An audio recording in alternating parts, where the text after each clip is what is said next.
Une grande nouveauté du coup sur le bateau cheminée Poujoula de Bernard Stamm, c'est le mini laboratoire embarqué qui va permettre de mesurer certains paramètres de l'eau de mer. Alors voilà la machine, elle se trouve juste ici, ce sont ces trois éléments. Alors ces trois éléments du coup vont mesurer la température, la turbidité, la conductivité, le pH, ce qu'on appelle PCO2, l'acidification des océans, et puis également la production primaire. Alors comment ce choix a été fait?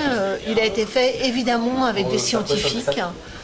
Donc on a fait en sorte qu'il y ait une vraie discussion entre l'équipe de Bernard, l'équipe qui a mis en place, mis en œuvre le bateau, Oceanopolis, des scientifiques, d'Ifremer, du CNRS, des universités, et également l'école polytechnique de Lausanne qui a développé en fait ce mini laboratoire embarqué. Alors il y a eu au départ des projets assez fous, mettre à l'eau un filet à plancton que Bernard aurait tiré derrière son bateau, du coup mettre des enregistreurs acoustiques pour écouter le chant des baleines lors de son déplacement, en particulier dans la zone subantarctique. Bon voilà, on s'est rapidement rendu compte qu'il y avait quand même quelques contraintes quand on fait le tour du monde comme ça en solitaire.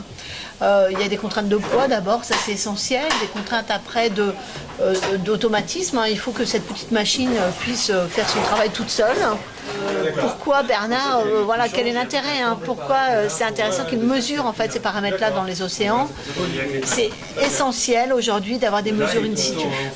La plupart des études qui sont réalisées aujourd'hui utilisent des données qui sont mesurées par les satellites. Or les satellites sont à plusieurs kilomètres au-dessus de nos têtes, et donc c'est essentiel d'avoir des mesures, vraiment sur site, de prélever de l'eau de mer, mesurer ces variables en direct.